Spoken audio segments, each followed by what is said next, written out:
Right. I haven't done a video in a little while. I've been kind of busy. Um, got a uh operation coming up, and I did pre-operation, and I've got some scarring, so we're gonna have to see. They're gonna another consultation tomorrow on it. Um, Divorce is filed on Monday. Yay. So she didn't argue it and fight it. I was afraid she was going to. She didn't, thankfully. And so that's over, said and done with. Um, she tried to Hoover her sister. I think I posted another video on that. But basically, if you don't know what that is, if you're not educated about narcissists, um, it's where they try to gaslight you and pull you back to their side. It's a form of manipulation. Me and her sister have been talking a lot. Uh, she wasn't fooled a bit. She already knew most of that stuff to begin with. It's kind of funny though. Tara starts off with one of her text messages, and she goes, "I know for an absolute fact that because her sister asked her about all the affairs, 27 affairs that we know of, and she goes back and goes, and she starts talking about this one of them, and she's like, I know for an absolute fact he was having an affair too, because, and then gives this long bullshit explanation. It's just total trash. It doesn't mean anything. And then at the end of it, and this is something typical for one of these gaslighting people do, they will put a sentence that says that, then give you a bunch of stuff that just confuses your brain, and then admit the truth. She admits underneath it, well, I don't know that he was actually having an affair, but right, because it wasn't.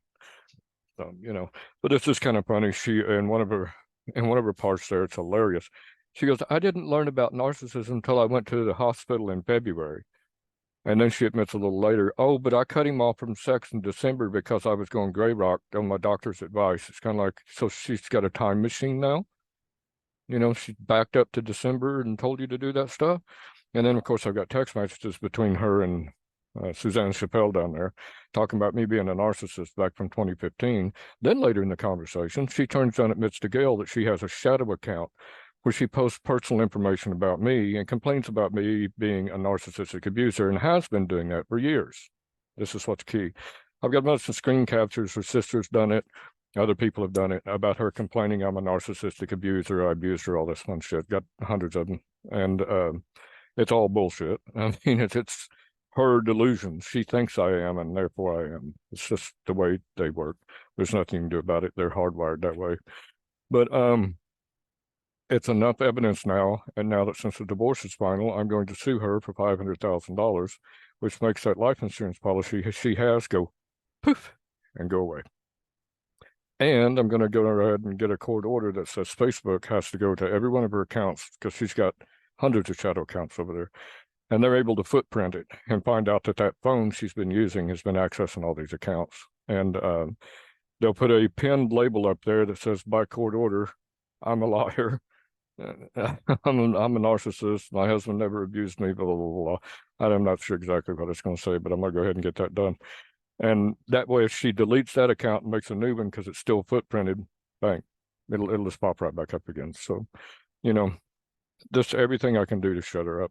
Because, I mean, the problem is, poor little helpless girl, blah, blah, whine, whine, and cry, cry, cry. And people tend to believe her. And then here's a video of her lying that people don't care. Here's text messages of her lying. And in the same text, she's lying over and over and over. And they're like, we don't care. Poor little girl's crying. Yeah, I ran into that stuff before. So either way, that's kind of what's going on. I slept like 26 hours after the divorce was final. I was so exhausted, so frustrated with all this stuff. I talked to my doctor about what's called closing the door, about just trying to shut it away now and forget it. And she's, it's 50-50 whether that's going to work, because there's some repressed memories that could cause me problems long term. Don't know yet. We're going to give that a try, see how it works out. What else? Pretty much it. I got a new renter coming in. It's cooler weather. Been getting a bunch of stuff done, clean up, and work in the back house now that millstone of a person is off from around my neck. I mean, one of my friends, Cheryl, asked me something about, how much time I'm spending on this. And I said, I'm spending less time now than I did when she lived here. Because I was constantly worried about where the hell she's at, what she's doing now, because, she gets this knife and she's going to stab a motherfucker and do all this crazy shit. And I don't have to worry about it no more. It's just worry about yourself. And that's what's going to happen. She's going to end up pulling one of these stunts and someone's going to shoot her, you know, um, or she is going to stab somebody and they'll throw her ass in prison. That's where she needs to be. She needs to be in the damn rubber room, but that's another story. Or she's going to pull one of these road rage incidents, get in an accident, and get killed that way. I mean, I don't know. It's to where it's going to go, but it ain't my problem no more, thankfully. So at that point, pretty much a clean slate. Time to go tabula rasa here. We'll see how that works out for us. But we'll save this, upload it. It's just kind of a follow-up. I may start doing some more follow-up videos as things go along here, because I'm pretty far along in the healing process. I've disgorged or purged or whatever it is, and that's something that came up today. And this person's on my ass, and they're like, "Well, you need to learn to forgive." And I was like, "I can't. I'm not." And I've talked to my doctor about this, and they said straight up, there's two kinds of people. There's people who can forgive and people who can't. And I mean, it just depends on your personality. It depends all about you, et cetera, et cetera. This woman abused me for 36 years in ways I didn't even know it was abuse. I thought it was normal. My life was so screwed up. I thought that was normal, and I've accepted it. My bad. But I will say this much: I'm not going to forgive her over it. Not going to happen. I do not have the capacity to forgive her over it. And the reason I think behind that is she'll never admit that she did it. No. She keeps running around, no, I've taken responsibility for my part. Yeah.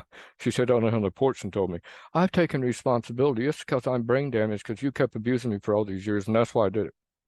So she blame shifted and turned it right back on me. I'm just like, that's why I can't forgive you. Never will. Don't care. You could sit right out there and at the end of that fucking driveway, and it's going to happen. I don't know where you're going to end up being, but it's essentially going to happen that you're going to burn every bridge you got, slowly and surely. They're people just, when people get older, they get wiser to people like you. And you're going to end up living either probably up there with what's her name in Oklahoma. And, that little shack thing that she's got up there. And even if you can even pull that off, I don't know. So either way, you're going to be tired and hungry, alone, and wishing that you'd made another choice. Yep. But as far as me and what's going on, that door's closed. I made sure of that. That's why I burned all them bridges. I did everything I did. You ain't never coming back.